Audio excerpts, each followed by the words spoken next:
देखो UK triple S C का जो एग्ज़ाम होने वाला है सितंबर में, उसमें रीजनिंग पूछी जाती है। ठीक है, तो रीजनिंग के हम कुछ प्रैक्टिस सेट करेंगे। इस सेट में 10 क्वेश्चन होंगे, तो कोशिश करूँगा कि प्रैक्टिस हो जाए। ठीक है, तो वीडियो वीपीडीओ जो भी पेपर है आने वाला, तो उसके लिए ये हेल्पफुल रहेगा। तो हम पहला क्वेश्चन स्टार्ट करते हैं। देखो, पहला क्वेश्चन है A B C D E F G और एच चार विवाहित जोड़े हैं जो एक वृत्त के चारों ओर केंद्र की ओर मुंह करके बैठे हैं। तो मैं पहले एक वृत्त बना लेता हूँ। ठीक, एक वृत्त मैंने बना लिया, ये वृत्त का केंद्र है, सब अंदर की ओर मुंह करके बैठ रखे हैं। समूह में शामिल पुरुषों के व्यवसाय प्रवक्ता, डॉक्टर, वकील और इंजीनियर हैं। पुरुषों में से डी वकील और एच इंजीनियर एक साथ बैठे हैं। तो काम शुरू करते हैं यहाँ से। देखो, डी वकील है और एच इंजीनियर, ये एक साथ बैठे हैं। ठीक, प्रत्येक पुरुष अपनी पत्नी के बगल में बैठा है। अब ये दोनों तो पुरुष हो गए। ठीक, ये दोनों पुरुष हैं, मतलब ये अपने बगल में अपनी पत्नियों के साथ बैठे होंगे। अपनी पत्नी के साथ बैठा होगा इंजीनियर, वकील भी अपनी पत्नी के साथ बैठा होगा। ठीक हो गया, प्रत्येक पुरुष अपनी पत्नी के बगल में बैठा है। प्रवक्ता की पत्नी जी एच के दाईं ओर दूसरी स्थान पर बैठी है। एच एच अंदर की ओर, सब अंदर की ओर देख रहे हैं, तो खुद को इमेजिन करके देखो कि तुम्हारा दायां साइड का कौन सा होगा, ऊपर साइड को होगा। तो दाईं ओर दूसरे स्थान पर जी, जो कि प्रवक्ता की पत्नी है, वो बैठी है। एच का दायां ऊपर की ओर, ये दूसरा स्थान हो गया। यहाँ पे जी बैठ रखी है, और जी क्या है, प्रवक्ता की पत्नी है। तो यहाँ पे जी के ऊपर कौन बैठा होगा, प्रवक्ता। ठीक, प्रवक्ता की पत्नी, ये इंजीनियर की पत्नी, और वकील की पत्नी वकील के बगल में। एफ जी और एच के बीच में बैठी है। एफ जी और एच के बीच में एफ बैठी है, यानी कि इंजीनियर की पत्नी एफ है। ठीक, डॉक्टर की पत्नी बी, डॉक्टर की पत्नी बी वकील की पत्नी के ठीक बाईं ओर बगल में बैठी है। वकील की पत्नी, वकील की पत्नी डी के बगल में, डी वकील है तो उसके बगल में बैठ रखी है। तो इसके बगल में एफ, नहीं, बी वकील की पत्नी के ठीक बाईं ओर बगल में बैठी है। वकील की पत्नी के बगल में बी बैठ रखी है, और ये है डॉक्टर की पत्नी, यानी कि डॉक्टर इसके बगल में बैठा होगा। यहाँ पे कौन होगा, डॉक्टर। ठीक, सी डॉक्टर नहीं है। अब सी डॉक्टर नहीं है, तो अब यहाँ पे देखो, ये पुरुष है, डॉक्टर की पत्नी, मैं पुरुष को प्लस से डिनोट कर रहा हूँ और महिला को माइनस से। वकील की पत्नी, ये नेगेटिव, वकील पॉजिटिव हो गया। ठीक हो गया, इंजीनियर, इंजीनियर की पत्नी एफ, और प्रवक्ता की पत्नी जी। ठीक, सी डॉक्टर नहीं है। अगर सी डॉक्टर नहीं है, तो सी डॉक्टर नहीं है तो मेल यहाँ पे एक ही बचा है, पुरुष, प्रवक्ता। प्रवक्ता कौन होगा, सी होगा। ठीक, फिर क्या है, ई एक पुरुष है। अब ई एक पुरुष है, और पुरुष यहाँ पे देखो, तीन स्थान, दो स्थान बचे हैं अभी, डॉक्टर और वकील की पत्नी। तो ई एक पुरुष है तो ई डॉक्टर हो गया। ए एक महिला है तो वो वकील की पत्नी होगी। तो हमसे पूछ रखा है वकील की पत्नी कौन है, वकील की पत्नी ए है। अगले क्वेश्चन की तरफ चलते हैं। देखो, सुकन्या दक्षिण की तरफ 2 किलोमीटर की दूरी तक चलती है, फिर वह दाईं ओर मुड़कर 500 मीटर चलती है। वो अपनी प्रारंभिक स्थिति से किस दिशा में है। तो पहले हमें देखो, दिशाओं का ज्ञान होना बहुत ज़्यादा जरूरी है। तो यहाँ पे मैं ये रेफरेंस बना लेता हूँ। देखो, ऊपर की ओर नॉर्थ होता है, यानी कि उत्तर, नीचे की ओर साउथ, दक्षिण, दाईं साइड पूरब होता है, यानी कि ईस्ट, और बाईं साइड होता है पश्चिम, यानी कि वेस्ट। ठीक हो गया, अब कुछ भी शुरू करना है, ये जीरो वाले पॉइंट से शुरू करना। ठीक है, और खुद को इमेजिन करके शुरू करना कि सुकन्या तुम हो। सुकन्या दक्षिण की तरफ 2 किलोमीटर की दूरी तक चलती है। अब सुकन्या यहाँ है, दक्षिण नीचे की ओर है, तो नीचे की ओर जा रही है सुकन्या, यानी कि तुम खुद को इमेजिन करो, तुम नीचे की ओर जा रहे हो। 2 किलोमीटर गए। ठीक, 2 किलोमीटर गए, तुम्हारा मुंह नीचे की ओर है। अगर तुम्हारा मुंह नीचे की ओर है, तो तुम्हारा बायां इधर साइड को होगा और दायां इधर साइड को। खुद को इमेजिन करके देखो, तुम दक्षिण साइड में जा रहे हो। या फिर ऐसा भी कर सकते हो, जिस भी इलाके में तुम रहते हो, उस इलाके में तुम्हें पता होगा कि कौन सी दिशा कहाँ की ओर है, तो उसी दिशा में खुद को इमेजिन करना। ठीक है, दक्षिण की ओर जा रहे हो, तो जो मेरा बायां है वो ईस्ट की ओर होगा, और जो दायां है वो वेस्ट की तरफ होगा। ठीक है, चलती है, फिर वह दाईं ओर मुड़कर 500 मीटर की ओर चलती है। दाईं ओर, तो इसका दायां कौन सा है, इसका दायां है वेस्ट साइड को, यानी कि पश्चिम साइड को, इधर साइड को है। दाईं ओर मुड़ी और 500 किलोमीटर चली, इधर साइड की ओर चली। वह प्रारंभिक स्थिति से किस दिशा में है। प्रारंभिक स्थिति यहाँ पे बीच में, यहाँ पे जीरो वाला पॉइंट है, यहाँ पे थी, तो वहां से कौन सी दिशा में है, ये साउथ वेस्ट, ये साउथ वेस्ट दिशा हो गई। तो इस दिशा में है साउथ वेस्ट, यानी कि दक्षिण पश्चिम। तो ऑप्शन नंबर ए सही हो जाएगा। देखो, एन डब्ल्यू के बीच में जो होगा, ये होगा उत्तर पश्चिम दिशा। ये पूरी जो भी इसमें आ रहा है, ठीक है। और नॉर्थ और ईस्ट ये हो गया उत्तर पूर्व, नीचे ये वाला इलाका हो गया साउथ ईस्ट यानी कि दक्षिण पूर्व। तो इस प्रश्न का आंसर हो गया दक्षिण पश्चिम।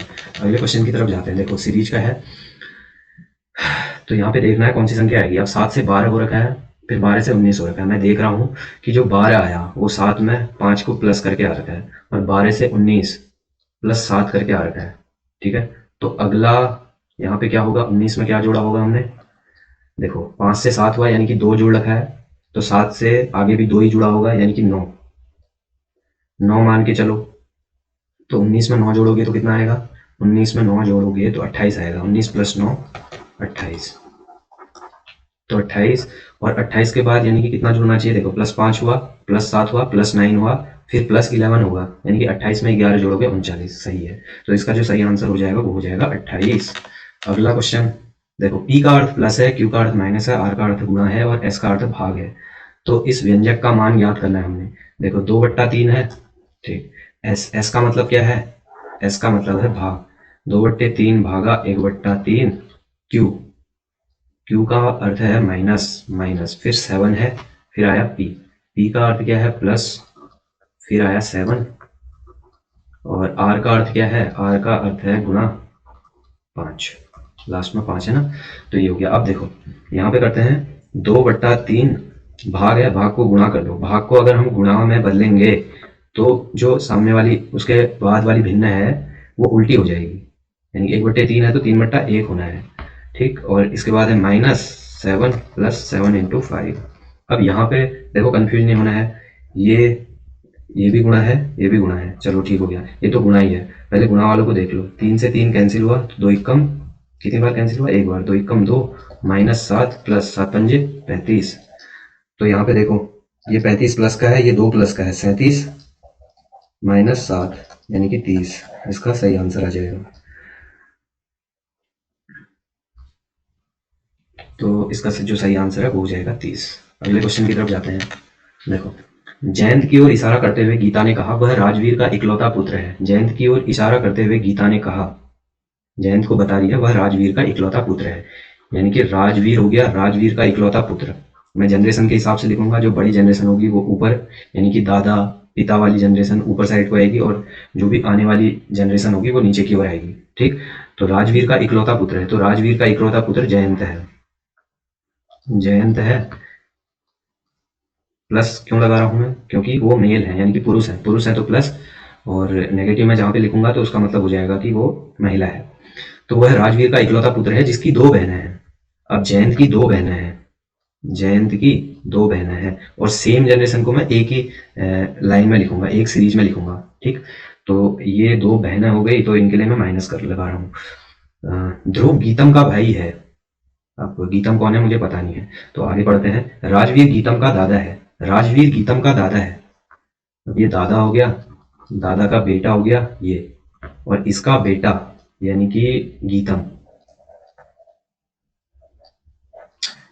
राजवीर गीतम का दादा है। गीतम ये हो गई गीतम का दादा, गीतम के ऊपर आएंगे उसका उसके पापा, और पापा के पापा यानी कि दादा। तो ठीक हो गया गीतम। अब ऊपर वाली लाइन का मिल गया, ये देखो ध्रुव गीतम का भाई है, ध्रुव गीतम का भाई है, यहाँ पे ध्रुव लिख लो, ध्रुव गीतम का भाई है। राजवीर गीतम का दादा है जो गीता की बेटी है, राजवीर गीतम का दादा है जो गीता की बेटी है, यानी कि गीता कौन है, गीतम की मम्मी, और गीतम के पापा जयंत हैं। हाँ, गीतम के पापा जयंत हैं, ठीक हो गया, और जयंत की पत्नी यानी कि गीतम की मम्मी। तो ये यहाँ पे जो गीता की बेटी है, तो गीता को मैंने यहाँ पे लिख लिया, ठीक। तो गीता और जयंत ये पति पत्नी है, और जयंत की बहन है, इनको मैंने लिख लिया है। देखो सिंपल सा है, थोड़ा सा समझाने का प्रयास कर रहा हूँ। जयंत गीता से किस रूप में संबंधित है, देखो जयंत गीता से, जयंत और गीता क्या है ये पूछ रहा है। अब इसमें ये कंफ्यूज नहीं होना है कि किसके बारे में पूछा गया है। देखो जयंत गीता से किस रूप में संबंधित है, तो जयंत क्या है, जो से वाला पूछा है ना, मतलब उसका रिश्ता नहीं पूछा है, ये ध्यान रखना। तो गीता से यानी कि गीता के बारे में नहीं पूछा गया है, जयंत के बारे में पूछा गया है। तो जयंत कौन है, जयंत पति है, ठीक। तो इसका आंसर हो गया ये। अगला प्रश्न देखो, एक असंगत है, असंगत शब्द को चुनना है हमने। ठीक है, शिमला मिर्च है, बैगन है, आलू है, भिंडी है।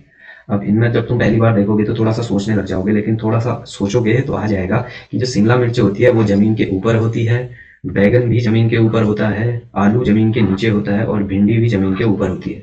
तो यहाँ पे जो जमीन के ऊपर है वो 3 है और जमीन के नीचे जो उगता है वो है आलू। तो ये आलू असंगत है, तो आंसर हो जाएगा बी आलू। देखो अगला प्रश्न है, कूट को पूरा करो, बी 8, सी क्या होगा। देखो इनका तुम्हें अल्फाबेटिक ऑर्डर पता होना चाहिए। खैर टाइम तो बहुत मिलता है, 2 घंटे का टाइम होता है, तो इसमें टाइम लगा सकते हो। जैसे देखो A B C D E F, तो इनका अल्फाबेटिक ऑर्डर तुम्हें पता होगा, 1 2 3 4 5 6। देखो बी 2 पे आ रहा है और 2 से 8 में कैसे जाते हैं हम, तो 2 से 2 का क्यूब होता है 8, 2 का क्यूब मतलब 2 को 3 बार गुणा करके 8 आया। तो ये वाला लॉजिक देखता हूँ मैं एक बार कि जो सी है, सी होता है 3, सी का नंबर 3 नंबर पे आता है, तो 3 का क्यूब आना चाहिए अगला। तो 3 का क्यूब यानी कि 3 को 3 बार मल्टीप्लाई करो, 3 3 होती हैं 27। वैसे तो मैं 10 11 तक का लगभग क्यूब याद होने चाहिए, इनको याद कर लेना, मुंह जुबानी याद होने चाहिए वो। 2 का क्यूब 8, 3 का क्यूब 27, 4 का क्यूब 64, 5 का क्यूब 125, 6 का 216, 7 का 343, 8 का 512, 9 का 729, 10 का 1000 है, 11 का 1331। ऐसे करके मतलब 10 11 12 तक का लगभग तुम्हें याद होना चाहिए, मतलब तुम्हारा काम हो जाएगा स्टेट एग्जाम में। ठीक है, तो 3 का हो जाएगा, 3 का क्यूब यानी कि 27, इसका सही आंसर यानी कि ऑप्शन नंबर ए। अगला है देखो, अब इनमें तुमने पहचानना है कि जापान से ग्रीन तीतर किस टाइप से रिलेट करता है और भारत से क्या रिलेट करेगा, ये पूछ रखा है। अब देखो इस टाइप के क्वेश्चन अगर प्रैक्टिस की होगी तो ही आ सकता है, और नहीं तो फिर तुक्का मारना पड़ेगा। अब अगर तुम्हें पता हो तो जो ग्रीन तीतर है वो नेशनल बर्ड होता है जापान का, तो भारत का नेशनल बर्ड यानी कि मोर, तो मोर इसका सही आंसर हो जाएगा। इसलिए तो प्रैक्टिस करना बहुत ज़्यादा जरूरी है, धीरे धीरे चीज़ें आ जाती हैं कि क्या है, किस टाइप से पूछ सकता है। तो अगला देखो कैलेंडर का है ना, वो 15 अगस्त 1947 भारत स्वतंत्र हुआ, उस दिन कौन सा वार था। अब इसके लिए तुम्हें पहले तो मंथ कोड पता होनी चाहिए। देखो मंथ कोड मैं बता देता हूँ, जनवरी फरवरी मार्च अप्रैल मई जून जुलाई अगस्त सितंबर अक्टूबर नवंबर। तो देखो जनवरी फरवरी मार्च, इसके लिए कोड याद रखोगे, ये तो करना ही पड़ेगा यार। 144 025 036 और 146, ये दिसंबर का हो गया 6। ये होता है नॉर्मल ईयर के लिए। नॉर्मल ईयर मतलब जो भी अपना होता है नॉर्मल ईयर, यानी कि जिसमें 365 दिन होते हैं, तो उसके लिए कोड होता है। अगर लीप ईयर हो, लीप ईयर मतलब जिस साल में 366 दिन होते हैं, तो लीप ईयर के लिए सिर्फ जनवरी और फरवरी का कोड बदल जाता है, 0 और 3 हो जाता है, बाकी सब सेम ही रहता है। ठीक है, एक चीज ये ध्यान रखना। दूसरी चीज देखो, अब ये राइट साइड में मैं सप्ताह के कोड लिख रहा हूँ, सप्ताह के दिनों के कोड। ठीक है, तो Sunday Monday Tuesday Wednesday Thursday Friday Saturday. Sunday से शुरू हो रहा है, यानी कि रविवार का कोड 1 है, सोमवार का कोड 2 है, मंगलवार का कोड 3 है, बुधवार का कोड 4 है, बृहस्पतिवार का कोड 5 है, और शुक्रवार का कोड 6 है, और शनिवार का कोड है 7। ये ध्यान रखना एक। ठीक, तीसरी चीज एक और ध्यान रखनी पड़ती है कि जो सेंचुरी है, कौन सी सेंचुरी है वो, जैसे कि वो 1900 वाली सेंचुरी है, 2000 वाली सेंचुरी है, 2100 वाली सेंचुरी है, 2200 वाली सेंचुरी है, 1800 वाली सेंचुरी है। तो इसके लिए कोड याद रखना एक। देखो 1900 को रेफरेंस पॉइंट मान लेना, 1900 को मान लेना रेफरेंस। ठीक है, 1900 से नीचे जाओगे 1800, फिर 1700, उससे नीचे 1600, और 1900 के ऊपर आओगे 2000, 2100, 2200 और 2300, इसमें जाते हैं। देखो 1900 का कोड होता है, 1900 वाली सेंचुरी का कोड होता है 0 0 2 4 6, ये चलता है। देखो ऊपर की ओर जाओगे तो 0 6 4 2 फिर 0, इतने में काम तुम्हारा बन जाएगा। मतलब लगभग जो तुमसे पूछेगा वो 2000 का पूछ सकता है, या ये 1900 वाली सेंचुरी का पूछता है, मैक्सिमम यही है। फिर भी तुम्हें ध्यान होना चाहिए। देखो 6 4 206420। अब अपने हिसाब से याद कर सकते हो, अगर तुम 1600 को रेफरेंस लेते हो तो 6420 ऊपर की ओर जाओगे तो 6420। अगर 1900 के हिसाब से ध्यान रखते हो तो 1900 का कोड 0 होता है 1900 वाली सेंचुरी का, फिर 246 नीचे की ओर जाओगे, ऊपर की ओर जाओगे तो 6420। इसको बार बार देखोगे तो ध्यान आ जाएगा, मतलब ये ध्यान रखना तुमने रेफरेंस क्या लेना है बस। तो ये है, ये हो गया सेंचुरी कोड। अब नॉर्मल ईयर और लीप ईयर कैसे पहचानोगे? देखो वैसे तो जो भी सेंचुरी होगी, मान लो 2025 है, अब इसको हमने देखना है ये लीप ईयर है या नहीं है, यानी कि इसमें इस साल 366 दिन है या नहीं है। तो मैं 4 से भाग करूंगा किसको, जो भी इसके जो पहले दो स्थान पे जो अंक होंगे इकाई और दहाई के स्थान पे, तो इनमें मैं 4 का भाग दूंगा। अगर पूरी पूरी बार चला जाता है तो ये लीप ईयर है, अगर नहीं जाता है तो नहीं है। ठीक है, तो इनमें तो कोई इशू होता नहीं है। अब देखो इसके बाद आता है सेंचुरी। अगर तुमने सेंचुरी पता करनी हो कि 2300 या तुमने पता करना है 1600 या 2000 या फिर 2100, इनको पता करना है, तो ये लीप ईयर है या नहीं पता करना है, तो क्या करोगे, इनमें जो सेंचुरी वाले होते हैं इनमें 400 से भाग देना होता है। अगर 400 से भाग पूरी पूरी बार चला जाता है तो वो लीप ईयर है। जैसे 2300 में मैं 400 से भाग देता हूं तो ये नहीं जाएगा, 1600 में जाता है, 2000 में जाता है, 2100 में नहीं जाता है। तो 2300 और 2100 ये नहीं है, क्या नहीं है, लीप ईयर नहीं है। क्यों नहीं है? क्योंकि इनमें 400 से भाग नहीं जाता है। और 1600 और 2000 लीप ईयर है, क्यों है? क्योंकि इनमें 400 से भाग जाता है। तो ये है। अब जैसे 2025 का एग्जांपल दिया था, ऐसे ही एक और एग्जांपल ले लो 2036, ये लीप ईयर है या नहीं है, कैसे पता करोगे? तो इकाई और दहाई के स्थान पे जो भी अंक है उनमें 4 से भाग दोगे। ठीक है, 4 से भाग दोगे। देखो 36 है, 36 में 4 से भाग जाता है, तो ये लीप ईयर है। तो इसमें वैसे कुछ दिक्कत आनी नहीं चाहिए। तो हम, ये हमारा हो गया। अब देखो हम तरीका देखते हैं कि कैसे निकालते हैं। देखो तरीका करते हैं इसको स्टार्ट। 15 अगस्त 1947 है ना, 15 अगस्त 1947 का दिन निकालना है हमें। तो इसमें स्टेप होते हैं, उनको समझने का प्रयास करना। देखो 15 है, जो भी डेट है उसको भाग करना 7 से, और जो भी शेषफल आए उसको यहाँ पे लिख देना। देखो 15 में मैं 7 से भाग देता हूँ तो कितनी बार जाएगा, 2 बार जाएगा, और शेषफल कितना होगा, 1। तो शेषफल को लिख दिया 1 प्लस अगस्त। अगस्त का कोड देखो कितना होता है। तुमने बस नॉर्मल ईयर और लीप ईयर इसलिए चेक करना है क्योंकि जनवरी और फरवरी में उनका कोड अलग अलग हो जाता है। तो अगस्त का तो सेम रहेगा, अगस्त का कोड है 3 प्लस, ठीक है, अगस्त वाला हो गया। अब देखोगे जो ये 1947 है, ठीक है, 1947 में जो इकाई और दहाई के स्थान पर अंक है, यानी कि यहाँ पे 47 है, 4 और 7, इसमें दोगे 7 से भाग, फिर से 7 से भाग दो। अब 7 से भाग दोगे अगर 47 में है तो 7 6 42 और 7 7 49, यानी कि 6 बार जाएगा और बचेगा कितना, बचेगा 5। तो जो रिमाइंडर है उसको यहाँ पे लिखोगे, ठीक। फिर प्लस जो ये 47 है इसमें भाग करोगे 4 से, और इसमें 4 से भाग करने पर कितनी बार जा रहा है वो लिखना है, यानी कि भागफल लिखना है। तो 4 का भाग 47 में दोगे। देखो 4 का भाग अगर मैं 47 में देता हूँ तो 4 एकम 4, 7, 4 एकम 4, बचा 3, अब नहीं जाएगा। तो जो भागफल मैक्सिमम कितनी बार गया, भाग 11 बार तो गया ही, ठीक है। उसके बाद 3 शेषफल बच रहा है, और 12 चक्को 48 होता है। तो जो ये जो भागफल आया है इसको लिखोगे तुम, ठीक है, इसको लिख लिया। अब इसके बाद तुमने लिखना है सेंचुरी का कोड। सेंचुरी कौन सी चल रही है, 1900 वाली, और 1900 वाली सेंचुरी का कोड होता है 0, तो 0 लिखोगे।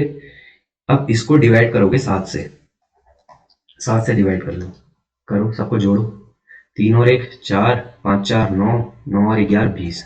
अगर 20 को मैं 7 से डिवाइड करता हूँ तो कितना आता है, रिमाइंडर लिखना है बस, शेषफल। तो रिमाइंडर कितना आएगा, 7 दूना 14, रिमाइंडर आएगा 6। और 6 कोड किसका होता है, फिर जाओगे सप्ताह के दिनों में, 6 कोड होता है फ्राइडे का, यानी कि उस दिन कौन सा वार होगा, उस दिन होगा शुक्रवार। तो ये है। देखो ये एक कोशिश थी कि तुम्हें समझा पाऊँ कुछ चीज़ें, ठीक है। बाकी बताना अगर कुछ समझ में ना आए तो इसका आंसर हो जाएगा शुक्रवार। कैलेंडर में बहुत सारी चीज़ें हैं वैसे डिस्कस करने के लिए। ये तो नॉर्मल तुम्हें कौन सा दिन, मतलब किस दिन को कौन सा वार पड़ेगा ये तुम्हें पता होना चाहिए। अगर ये पता नहीं होगा तो कैलेंडर के सवाल मुश्किल से ही बना पाओगे, ठीक है। तो इनके कोड ये याद रख लेना, ठीक। और ये वीकली वाले याद होने चाहिए, सेंचुरी कोड याद होने चाहिए। 5 स्टेप होते हैं इसमें, तो वो 5 स्टेप मैंने बता दिया है इसमें कौन कौन से होते हैं। ठीक, तो अगले क्वेश्चन की तरफ जाते हैं। देखो ये फिर से सीरीज का है, 10 से 12 आ रखा है, 12 से 18 आ रखा है, और 18 से 30 आ रखा है। ठीक है, तो इस पे थोड़ा सा मिसिंग लग रहा है, मिसिंग ये लग रहा है कि ऑप्शन कुछ गलत टाइप हो चुके हैं मेरे से। ठीक है, 10 से 12, 12 से 18, 18 से 30, 30 से 50। चलो यहाँ पे बताओ, यहाँ पे नेक्स्ट क्या आएगा, ऑप्शन पे ध्यान मत देना। तो यहाँ पे देखो लॉजिक समझने का प्रयास करते हैं। देखो 10 से 12 आ रखा है, तो 10 से 12 कैसे आया, देखो दो जोड़ रखा है और 12 से 18 हो रखा है, तो यहाँ पे देखो अगर तुम नॉर्मली जाओगे कि यहाँ पे दो जुड़ रखा है, 10 से 12 दो जुड़ा, ठीक है, फिर 6 जुड़ रखा है, फिर 12 जुड़ा, फिर 20 जुड़ा, तो यहाँ पे जैसे सॉरी 10, 12, 18, 30, 50, तो यहाँ पे देखो दो जुड़ा, ये 6 जुड़ा, ये 12 जुड़ा, और ये 20 जुड़ा। तो क्या है, नॉर्मल जाओ, 2 से 6 4 जुड़ रखा है, और 6 से 12 6 जुड़ा, 12 से 20 8 जुड़ा है। तो अगला जो आएगा उसमें 10 जुड़ेगा, यानी कि 20 30 आएगा यहाँ पे, और 30 के हिसाब से ऊपर क्या आएगा, ऊपर आएगा 50 में 30 जोड़ोगे तो 80। तो इसका जो आंसर होगा वो होगा 80, 80 इसका आंसर होगा। देखो देखो 10 में 2 जोड़ा 12 आया, 12 में 6 जोड़ा 18 आया, 18 में 12 जोड़ा 30 आया, 30 में 20 जोड़ा 50 आया, 50 में 30 जोड़ूंगा तो 80। तो नेक्स्ट स्टेप होगा इसका 80। ठीक है, अगर कुछ समझ में ना आए तो पूछना। तो ये डबल का है, तो डबल सीरीज भी आ जाती है कभी कभी। ठीक है, तो ये ध्यान रखना, बाकी कुछ अपने लॉजिक लगते हैं तो वो ध्यान रखना। मेरा एक प्रयास है कि तुम्हें जो एग्जाम में आ सकते हैं उन क्वेश्चन की प्रैक्टिस कराना। तो ये कैसा लगा तुम कमेंट करके बताना मेरे को।